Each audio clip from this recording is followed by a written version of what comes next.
Swear to God, I'll walk. This is We Have Concerns. Hi, Jeff Canada. Hi, Anthony Carboni. Hello, concerned citizens. Anthony, it's time to talk geoengineering. Finally, let's get down to it. Here's what I propose, Jeff.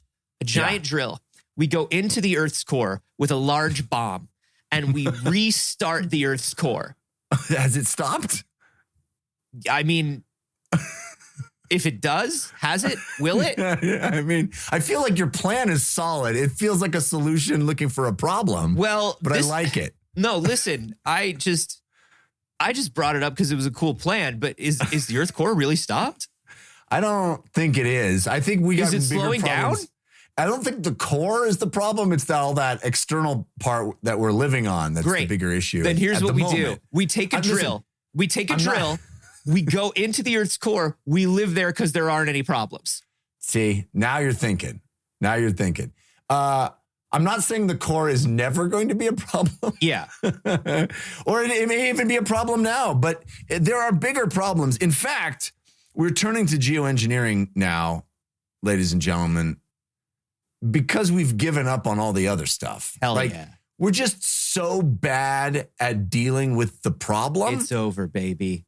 That now it's like, okay, all we need to do for decades, many decades, in the 70s, in the 70s, they were like, all we got to do is just have a little bit of self-discipline, just the tiniest amount of self-control. Oh, yeah. Hey, let me tell you how well that works, Jeff. He says, looking at a dusty piano in the corner of his apartment. Yeah, I'm going to learn. All I need is a little discipline, Jeff. All I need to do is practice for 10 minutes a day.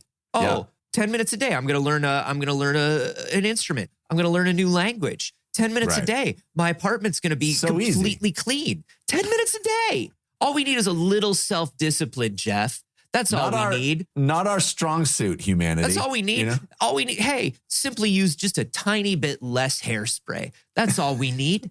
All you got to do is maybe, I don't know, pass a simple law or two, do the tiniest bit of regulation, maybe control the massive mega corporations that are control dumping. Me. I can't be controlled. I'm a goddamn free man. It says so in the Constitution.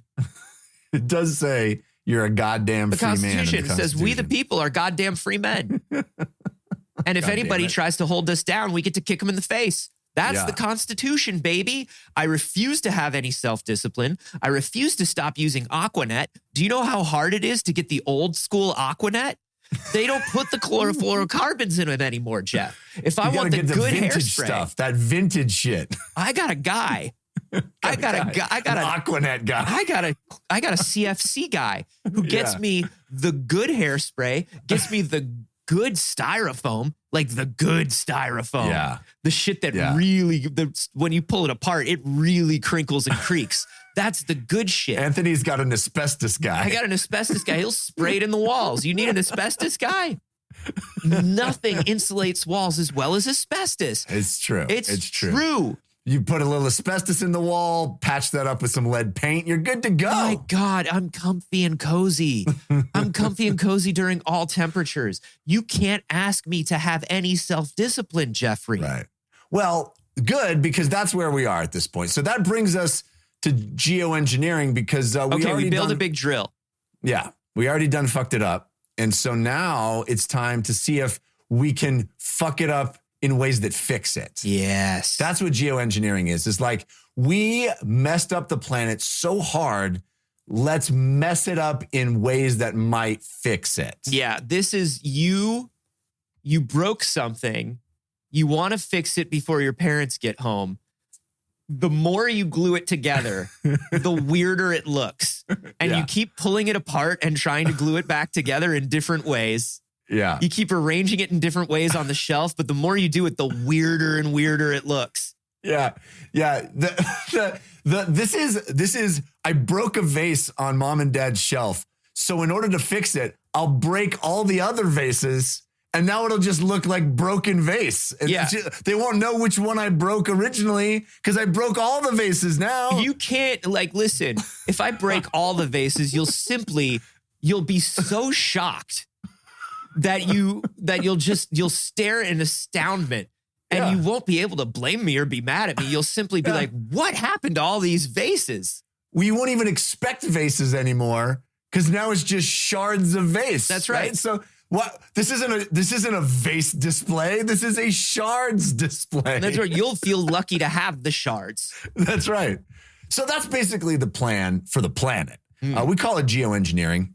And our friend ESO or ESO, sure, I'm not sure how they pronounce it, in the Discord, sent us this story about some plans, some geoengineering plans that we're dealing with in the Arctic. Teams in the Arctic are testing out some ideas on how to protect the frozen tundra of the Arctic.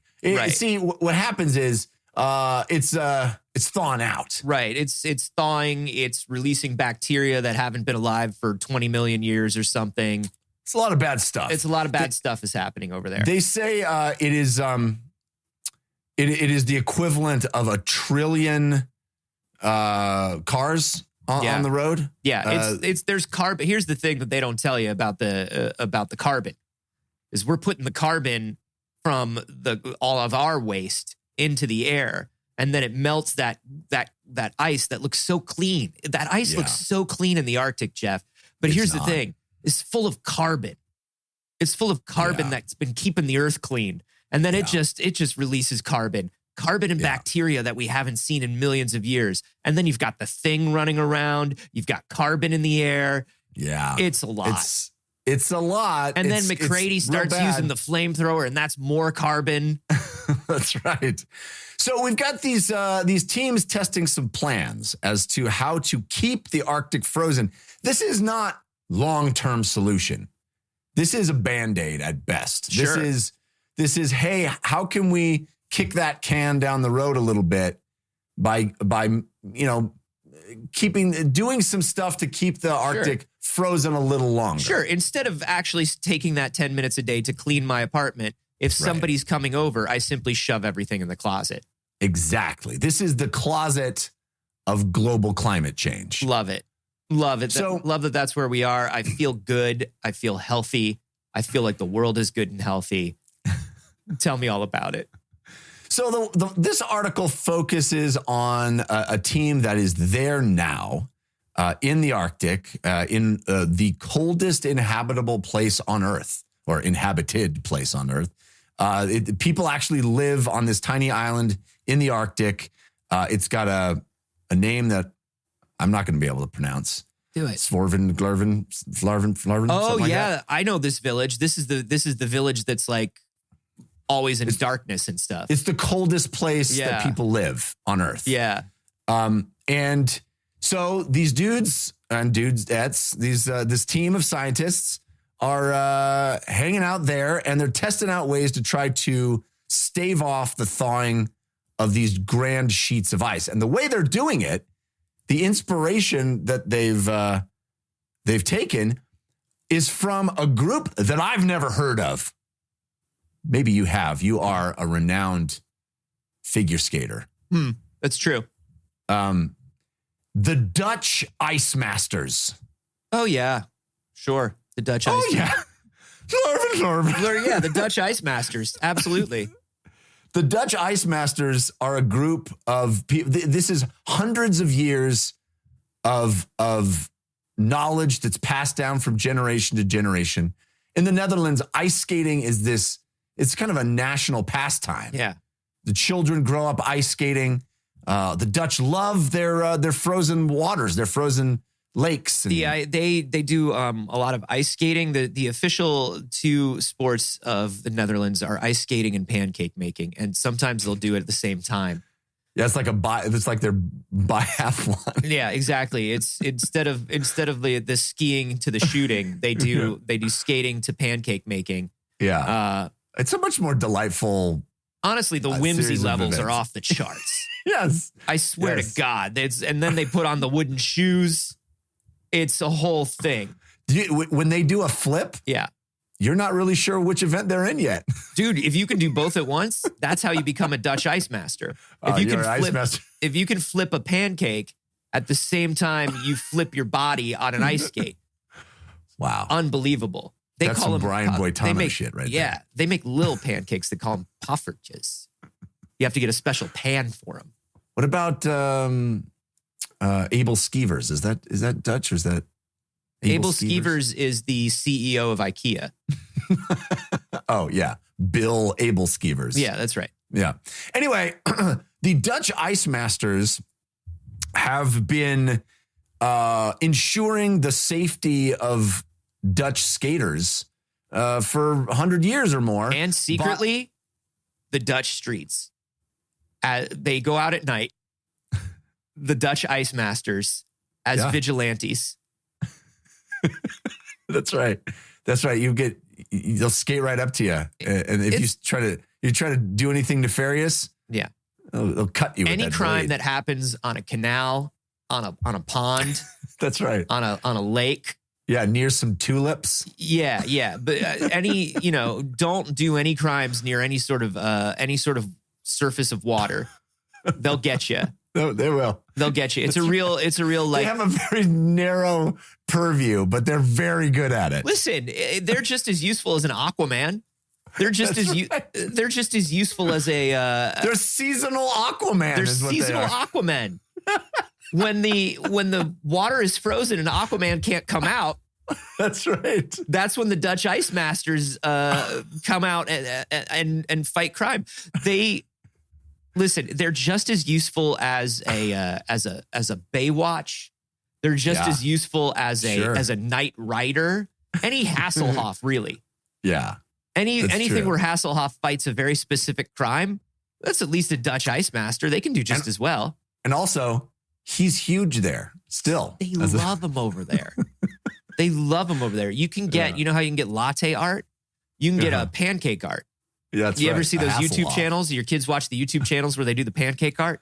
No, but I'm going to Google them as soon as we're done here. Don't do it, dude, because then your kids are going to expect pancake art.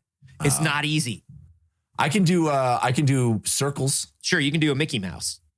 Mickey Mouse is tough. It's hard. The Mickey Mouse is easy at the beginning, but then the flipping is where everything goes wrong. You sound like you're not a confident flipper. Hey, listen. I'm a confident.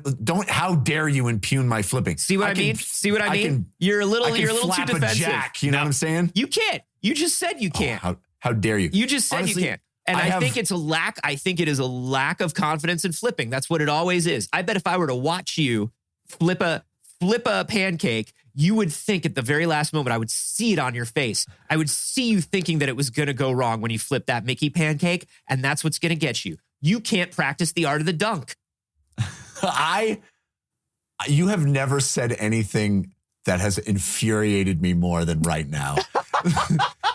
There are very few things I take pride in more than my pancake flipping abilities. I have very few skills, Anthony Carboni. I have very few things that my children think I'm good at. And one of them is flapping a jack. But you can't. You just said you can't flap a Mickey jack. I'm telling you, the Mickey is a strange, difficult shape. I didn't say I'm not up to the challenge. I'm saying it's different. You know, my dad. You literally started out by saying you can't do a Mickey, and then when I said I bet you can't because you don't have the confidence in it, you immediately got defensive. That's exactly. We have this on tape. This whole thing is on tape.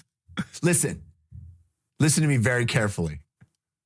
I will fuck you up with some pancakes. You will not. You can't. You just said you can't. You know, my dad had, I'm not even making this up. I couldn't make this up. How could you? He had a spatula that had a button on it. There was actually 3 spatulas stacked, and you push the button and they spread like a fan out. That's how you do a Mickey pancake. You put it under and then you push the button and it spreads out. And so it has a wider surface area so you can lift the entirety of the Mickey pancake. Hey, can I tell you something? Yes. I thought 2 things when you told me about that spatula. Number 1, that sounds dope as hell. And number two, wouldn't the same purpose be served by a larger spatula? But this is better than a larger spatula. No, this is just dad shit. This is just dad shit. I'm trying to explain to you that I come from a long line of people who take pancakes very seriously. I know. This is so worthless. It literally just turns into a slightly larger spatula, yes. But it has a button and it does a thing, so it makes dads feel like they're doing something mechanical and cool. That's right.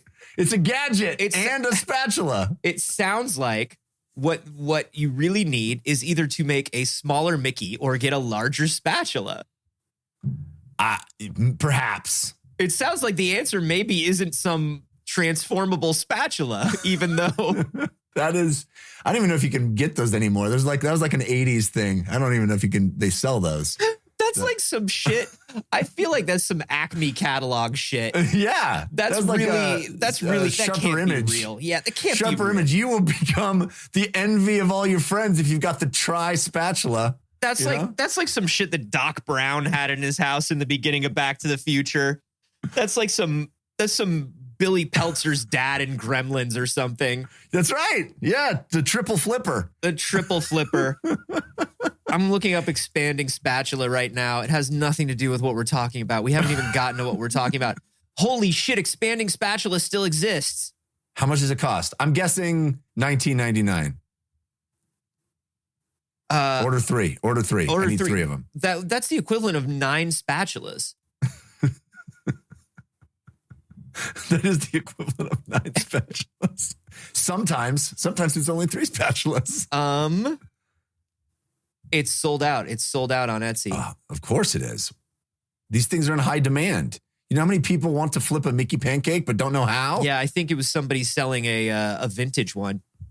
Yeah, there you go. Damn. See? Can't get them anymore.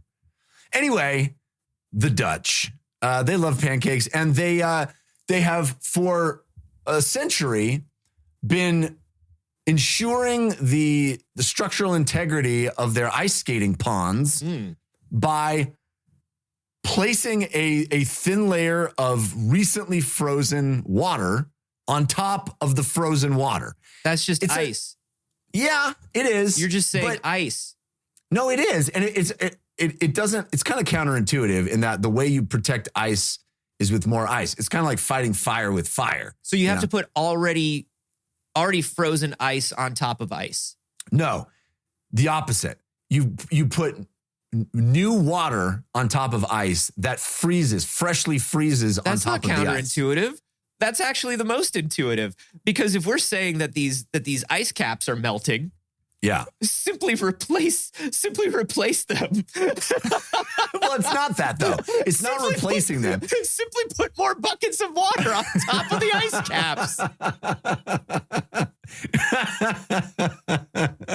See, the thing is about this ice is it's going away. So what we're going to do is that's actually the first thing I would have thought of. I don't need to be a Dutch ice master to think of that. If you're running out of ice at the party, go to the store, get more ice. Yeah. Hey, I'm on my way. Can I bring anything? Grab a bag of ice. Some ice. We need more ice because we're out of it. It's all melted. Yeah. Hey, what are you doing? Oh, I'm coming down to the Arctic to do my research paper. Do y'all need anything while I'm on the boat down here? Yeah. Yeah. Bring some more ice. The ice caps are melting. Oh, no, I actually can't do that. I'm supposed to study with the ice caps melting. Are you all trying to fix the ice caps? Because that's fucking up my thesis. Yeah. So their plan is to throw a killer party. Yeah. And have everybody BYOI. Yeah. Invite everybody to the party in the Arctic.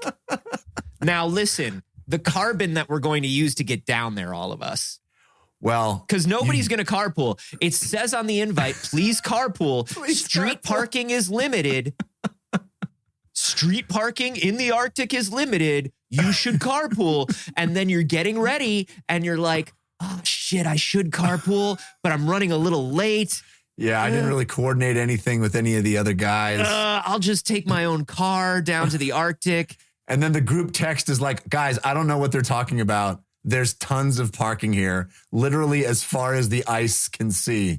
Yeah, but then by the time you get down there isn't. And then you're driving around in circles.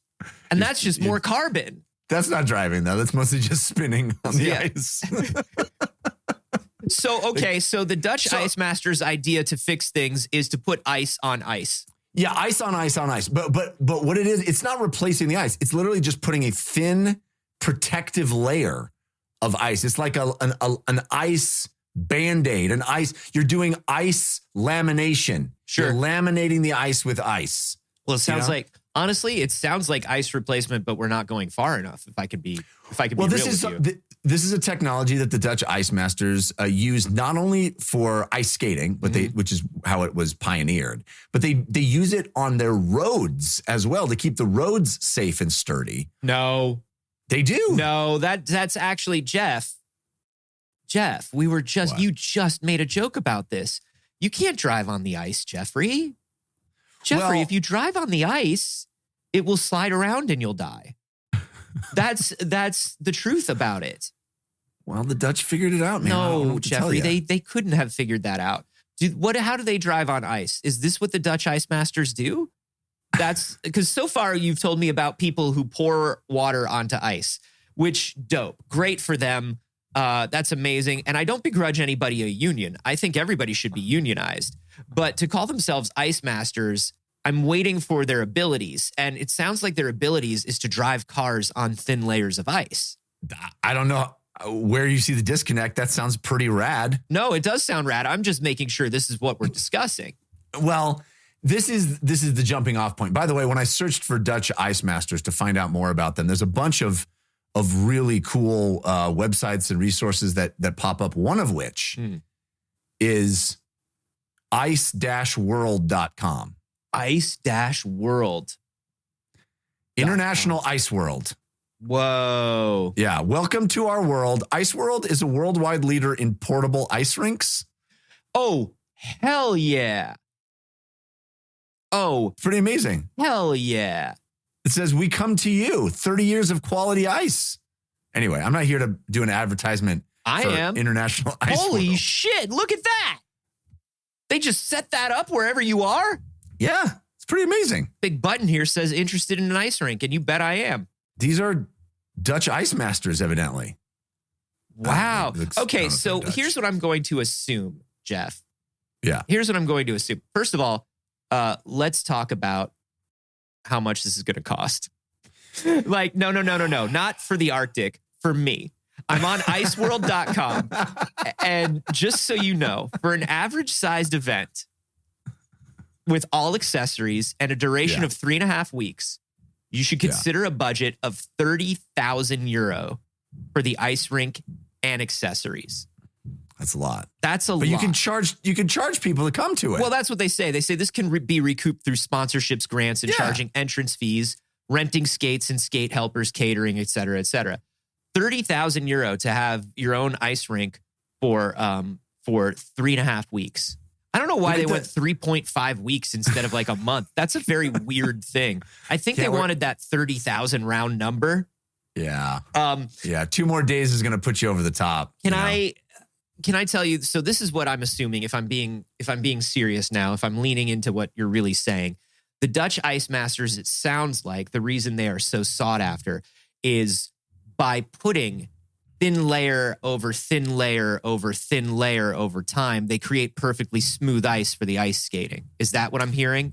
That's right. And they even more importantly for our purposes as geoengineers, big drill, they ensure that the ice will not crack and you will not plummet to your death trying to, land a triple Lindy. Now, how do they sow cow do that? Sow cow, if you will.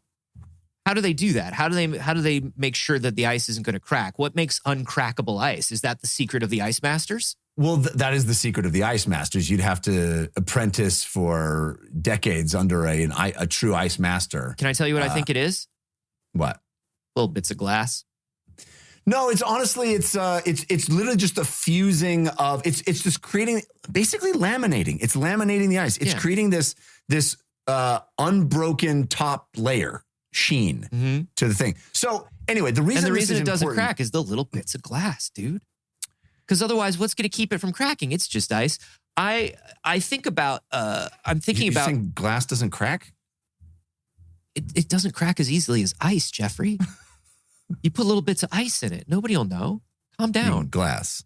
Yeah, little bits of glass and then like maybe some metal, maybe little bits of metal so it gives it a little bit of glittery, like the Galaxy soaps you see on TikTok. Here's what I'm thinking of. I'm thinking of the when you go to a place that has like real croissants or real morning pastries, and it's the hundreds and hundreds of little layers of pastry that have been folded so that, and when you bite into it, it's such a different feeling than biting into a shitty pastry at like a regular bakery or a Starbucks, where you're like, oh, the structural integrity of the pastry is what makes the pastry good.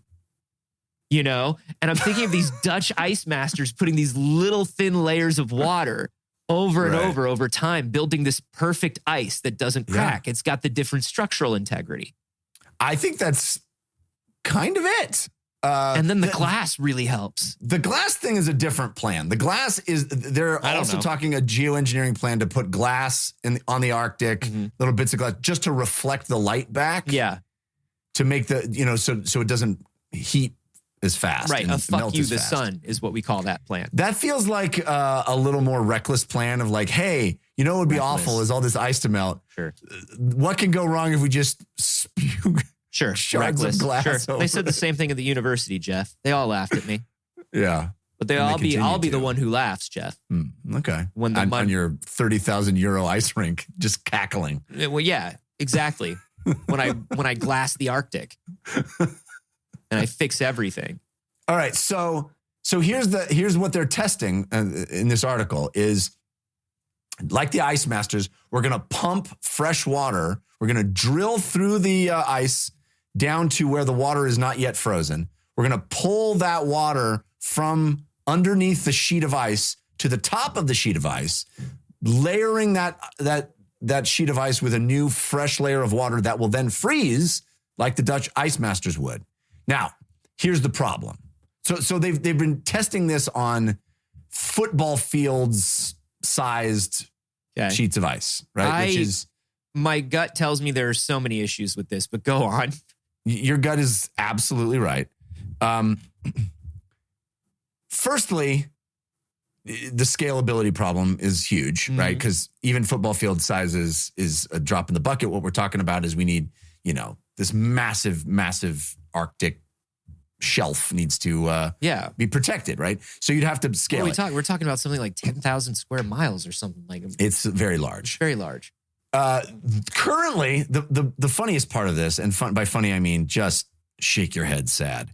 The funniest part of this is they're using these massive pumps to pump the water in the Arctic from below to above. How are these pumps working? Well, you're in the Arctic. You can't just plug into an outlet, There's no outlets. You're in the middle of nowhere. Yeah. So they're using, of course, diesel. Perfect. Diesel pumps. No, great. No, what could possibly go wrong? No, they're using diesel pumps and cans of hairspray from the 1970s. That's right. What they do is they open up the drill and they throw in hundreds of thousands of cans of hairspray. Yeah. To get one drill. Jeff grinds them up. The size of the Arctic sea ice, Jeff? Yeah. 4.93 million square miles. So bigger than a football field. A little bigger than a football field. Yeah. My guess of 10,000 square miles was a little off. I was thinking of the specific area maybe that they were trying to fix. But no, this is big. This is big. It's real big. So they're saying, this is a test. We're just trying to see if this can be something we should pursue. It's going to cost hundreds of billions and going to require the coordination of many nations. Dope. Some impediments. Yeah. Some potential roadblocks. Hey, also, can I just say, as much as I was pro big drill in the beginning of this, now that people have called my bluff, I just feel like there's probably something wrong with big drill. Do you know? I feel like drilling all the way through down into the ocean to have the ocean or the groundwater or whatever like pop up there. Yeah. I don't know, man. That sounds like we're going to fuck something up. It really does sound like breaking vases to break vases. And again, it's not a solution. It's just putting off the problem a little longer. Yeah. Like, here's my thing. If it's not a solution. That's how bad things are. That's how bad things are, Anthony, is that we're looking for the smash other vases. We're at that stage. Oh, like, what Jeff, can we do? Well, what do you want me to do? Take public transit? Shut up. Shut up. There's got to be another way because I'm not taking public transit and we're not using the $100 billion drill. Okay. So think of something else. I'm not riding a bicycle. I'm an adult. That's baby shit. All right, what am I supposed to get up every morning and put on my little beanie cap with the propeller and goo goo gaga my way to work? Like some asshole kid? I mean, I'd pay to see that. Sure. How much? Let's talk. Not enough to cover the big drills. So their goal is to figure out a way to do this with renewable energy. You know, get rid of the diesel fuel and figure out ways to scale it. So they got lots of problems. Sure. So I tell you this because of ESO's story, but it brought me to something that just happened recently at the beginning of June 2024 in the city of Alameda. We were so young then. Remember? Do you remember back to the beginning of June 2024? I wish. Those were the days. Yeah. Those were the days.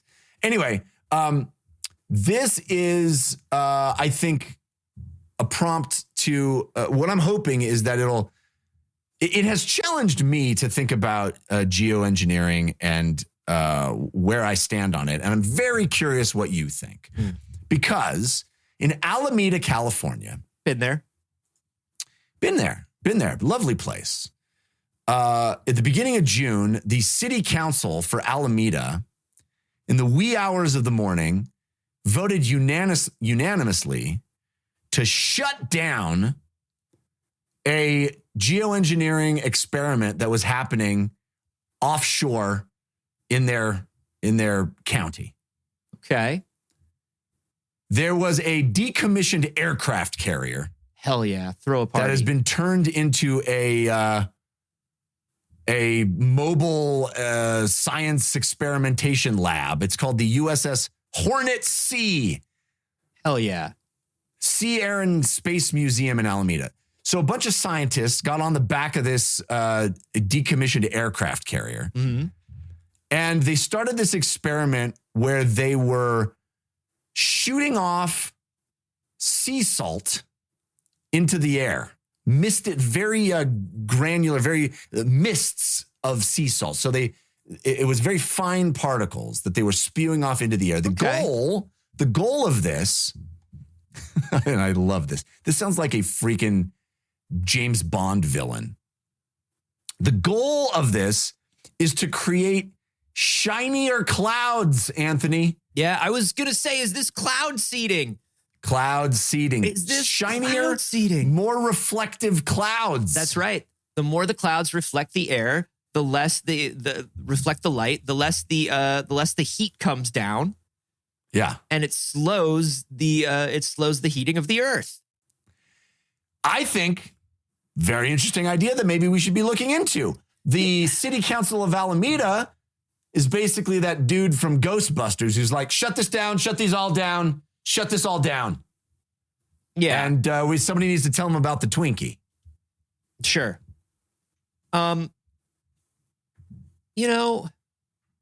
Here's the thing. Cloud seeding, and when it was first started, like initial experiments, like back in the early 1900s, I want to say like 1920s, something like that. It was originally like there were like charlatans who would go to places that weren't getting enough rain and would say that they were going to seed the clouds. Like there were real experiments in cloud seeding, but there were like these people, like these crackpots who would be like, we're going to use cloud seeding to try to get it to rain by but there's also, it's been used for all kinds of stuff. Yeah. It's supposed to, some people think like it'll mitigate hail, like it'll stop hail from happening. It's supposed to make it less foggy. Usually it's supposed to increase like rain or snow is basically what's supposed to happen. Well, this was being done by the Coastal Aerosol Research and Engagement Program, or CAREP for short. Perfect. They got so CAREP. Close. I know. They got really so close. We care. Like, why wouldn't you just stop or figure out something else? You know what I mean? You're so close. Yeah, so close. A for effort, P for program. That's right. So the people of Alameda, or the city council of Alameda, were pissed. They're like, hey, you didn't ask permission to do this. Okay. You didn't run it by us. That's a problem. And the scientists, the researchers were like, oh, oops, sorry. Here is all of our data suggesting that this is both extremely safe and will cause literally no environmental problems or health concerns. It's literally spraying salt water over the sea. Like, well, salt particles. It's actual salt. But you're probably good, dude. You know what I mean? So this is what I wanted to ask you about, because the city council was like, no, fuck you. We're scared. About what?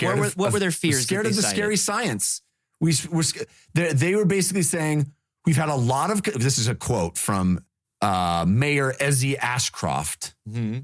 That's not her first name. Ezzy Ashcroft is her last name. Her first name is different than that. Okay. Anyway. Unless Mayor it's the same name twice, in which case it's not different than that. If she's Ezzy Ashcroft, Ezzy Ashcroft. Ezzy Ashcroft. She says, quote, we had a lot of concerns from our residents about the health implications, so we needed to know more about this before you can come to our city and start the experiments. Now, that's fair. It's fair. It's fair to say, hey, you're spraying a lot of salt into the air. It's more salt than is usually in the air. Should we be breathing all this salt in our air? These are fair questions about the salt in the air, I think. Yeah. They're allowed. Okay. Now, I was curious because I feel like you feel like the scientists should have been like, hey, guys, we got this sick aircraft carrier. We got so much salt. Let's head down on Tuesday night. They're going to have a city council meeting. Let's propose it. Everybody carpool. There's not no enough street parking. Everybody carpool. And then the scientists didn't carpool and they didn't make it to the city council meeting and nobody heard about the salt. No, what I think is if you're going to be doing a very visible experiment that does change the environment around you, you do have a responsibility to at least alert people that you're doing it. If they were, so the Hornet Sea is an air, it's a museum, right? It's like it's a science museum. It's permanent. So if you're doing a science experiment from the city science museum, you probably have to at least tell the city. I think Marilyn is her first name, by the way. Marilyn Ezzy Ashcroft. No, it's Ezzy Ashcroft now. Now, with all due respect to the mayor, this is not a thing of disrespect. I just think it's cooler that way. Now, if they took the old Hornet out to international waters, if they're far enough out in the bay or far enough out in the sea and the ocean where they're just shooting stuff at, and they're outside of legal limit, well, then you can smile and wave at Ezzy Ashcroft as you're firing your salt. Because remember, Jeff, I don't really care about what these people think. I care about the science of it. But here's the thing. Yeah. Well, that's why I'm surprised you're kind of on the side of we should check first. Well, because they're going to shut you down. Like, that's the thing. They're going to shut you down. And if what you're doing is pretty harmless, like if you're shooting chemicals into the air that people don't understand, that's one thing. Then I'm just kind of like, look, they're going to shut you down. They're never going to give you permission. Get as much data as you can. You know it's safe. Do what you have to do. But for salt, if they had gone to the city council and been like, hey, we're just shooting some salt, like just so you guys know, we're shooting some salt out over the water on Tuesday to do a little experiment. It's going to be fun for the city. So just if you see us, Just know that it's just salt. Like if you do that, honestly, people would probably be like, cool. But instead, what you've got is you've probably got people in safety gear with weird tubes firing particulate into the air. A giant cannon of salt mist shooting off the back of an aircraft some carrier. Weird mist. People don't know what it is from the weird aircraft carrier. Like, my dude, you are conspicuous. The old coot who's lived in Alameda coastline for 40 years is on his deck with some binocs, just checking out what's going on the back of this aircraft carrier. Oh, Hundo P's got the binocs. And that dude shows up at the city council meeting every week. You know he does. You know that there are a few people living that beautiful seaside life or whatever up there in Alameda, living by the bay. They've got their beautiful homes, their retirement houses, whatever, and they're looking at it and they're going, government spraying chemicals in the air. I knew it. I knew it. Fox News told me that the government was spraying chemicals in the air. I bet those cannons are full of COVID vaccine. That's the chemical they use to turn you gay. If I'm an old person in Alameda, that's probably what I'm thinking. I'm probably thinking there's the gay COVID chemical with the 5G. Now what do I thought I moved to a beautiful community, and here I am breathing in the shit that makes the frogs gay. That's why they got stopped, dude. That was dumb on their part. That was dumb. It does seem unwise. Meanwhile, the program was called the Marine Cloud Brightening Program, or as I like to call it, McBeep. McBeep. Hey, did you hear the McBeep is back? For a limited time. For a limited time, you can get the McBeep. It's limited because Alameda County is going to shut them down. That's right. It's limited because there's only so much clown meat. The McBeep. It squeaks when you chew it. It sounds like you just think this was more of a PR problem. I do. I absolutely do. The official statement from the Alameda City Council is like, we saw their studies. We saw that we had an independent council come in and evaluate health and environmental safety. They said it's not a problem, but we're just pissed that they didn't ask first. So we're shutting this down. That's all I'm saying. That's all I'm saying. It seems kind of, I guess you're saying it seems reasonable. My first gut instinct was it's unreasonable. It is. Well, listen, it sounds like they shouldn't have shut it down. But what I'm saying is they were positioned into a place where they were reacting on fear. You know what I mean? Like, we're goofing. Absolutely. We're goofing, but like there were probably people in safety gear spraying shit off of the side of an aircraft carrier. That's a weird thing. And if people saw it, if residents saw it, if the city council saw it, that was probably something where it's like, dude, did you see that literally it looks like the army is spraying shit into the air in Alameda. Like the Air Force is spraying shit into the air. And that puts you into a reactive place where it's like, shut it down. Whatever you're doing, shut it down. Yeah. And because then you have to explain why what you're doing isn't dangerous, which is a bad place to start a debate from or a conversation from. Whereas if you literally call ahead and go, hey, it's like when you're moving and you put like a truck on the curb and you put the hazard lights on and you see like the cop or the parking guy and you're like, hey man, I'm moving apartments. I'm so sorry. I'm right here. I'm only going to be here for 30 minutes. And the cop, the parking cop goes, oh, okay, that's cool. But if you don't do that, you walk out to like 3 tickets, you know? Right. It's people, you know, you got to look, the people who have a little bit of power, you just got to let them in and calm them down. And that way all the people around them get let in and calmed down too. You know what I mean? I gotcha. I think you're right. I do. But also if I was them, I would have sprayed that right until I was shut down. I would have gotten data right up until the last moment. If they were like, you got to shut it down. It's like, I'm sorry, I can't hear you. You'll have to come to the museum and let me know what you're saying.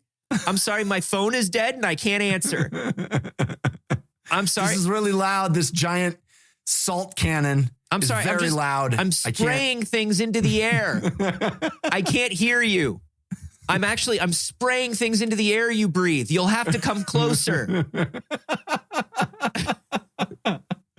Yeah. So I highly recommend people checking out the University of Washington's McBeep page. Well, what did McBeep find out? Did they get any data? Well, this is a fascinating, it's the University of Washington, by the way, who had gone all the way to Alameda to do this. Their marine cloud brightening program page has a lot of really interesting information about, what cloud brightening is and why aerosols affects clouds and all that stuff. They shut them down before they were able to do any significant testing. And this was such a small scale test. I don't even know. It wasn't going to actually change the weather in Alameda in any way. No. That wasn't even the goal. They were just kind of testing the feasibility of their methods and the, how much, how they would even be able to do this, how much would be absorbed into the atmosphere, et cetera, et cetera. And they didn't get a chance to do it because it got shut down. Sure. I think if you're going to go all the way from UW down to Alameda, California, you would at least call ahead.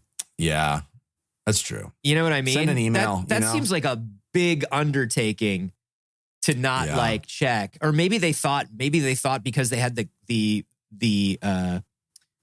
museum working with them, the science museum, that it was cool. Yeah. Like the science museum. You already got the all clear from the museum folks. Yeah, I'm sure this was a lot of regret on a lot of people just being like, if we just done one step more. Yeah. But this leads me to my biggest question, which is the reason we talked about all of this, is where do you stand on geoengineering in general? Like, it feels like we're at this drastic place where we need to consider some of these things, but do you think this stuff can do more harm than good? I mean, a lot of the scientists are trying methods that they believe will be relatively safe, but we kind of don't know at scale what they might do. I think about the mongoose in Hawaii. Sure, as you always do. I always do. I wake up in the morning and I kiss my photo of a mongoose screaming in Hawaii. You know how mongoose do the little screams? Yeah. In the 1880s, sugar plantation owners in Hawaii there were rats just eating their sugar cane in such huge numbers that they brought in a mongoose. Yeah, one lowly mongoose. It should be fine. They brought in a couple mongooses, and now Hawaii has a fucking mongoose problem. Right. This is the lady that ate the fly.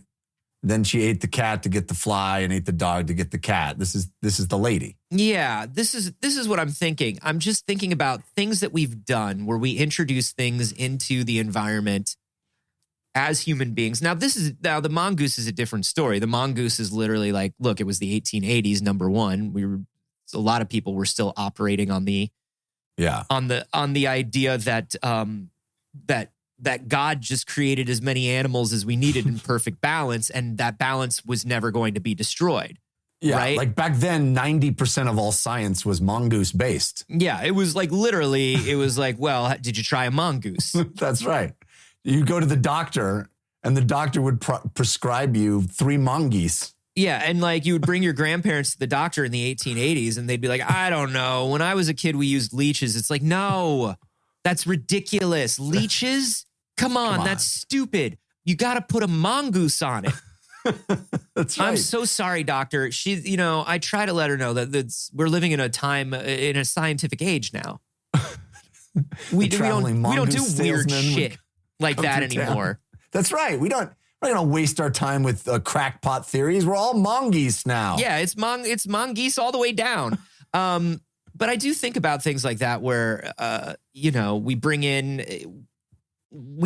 in different apparatus. We try to do different things to keep the environment in a balance and fix it. There's certain geoengineering things that I think are natural and necessary because they replace things that we've gotten rid of in the environment in a very normal way. Like I think about controlled burns in California forests, things like that. Yeah. Where it's like if there isn't a fire, And there will be a fire. There will be an insanely huge fire that we can't control. But, then I also think about like building houses in Malibu. And it's like, well, mudslides. Well, we built these things that are supposed to stop mudslides. Well, okay, but it actually just makes a bigger mudslide happen somewhere else. I can't think of very many things that we've done. And it could just be like my memory and my personal bias that's affecting my memory of like geoengineering that works. I think the only geoengineering that works is removing our shit from the environment and allowing the environment to heal itself up. But that's what everybody says is the real solution is figuring out carbon capture, which is much harder.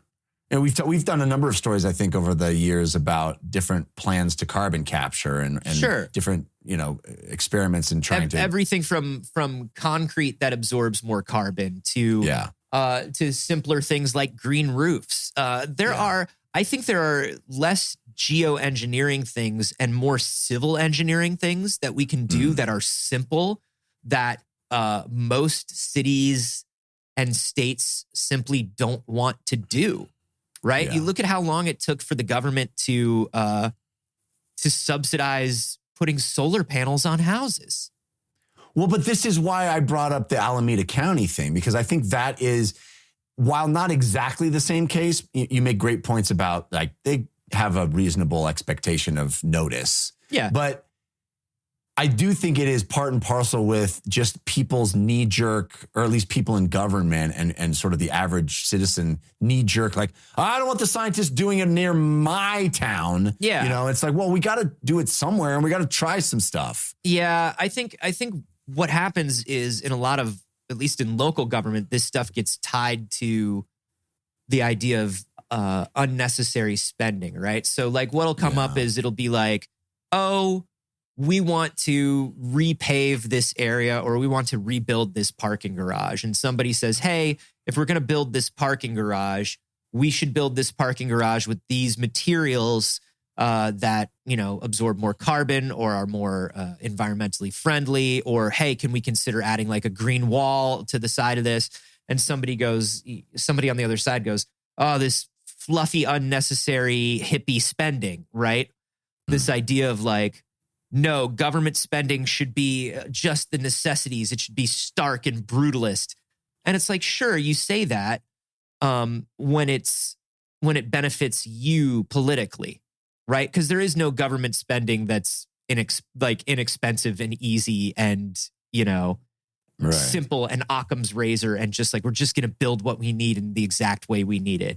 This stuff is full of like grift and fat and all this stuff. It's true. Yeah.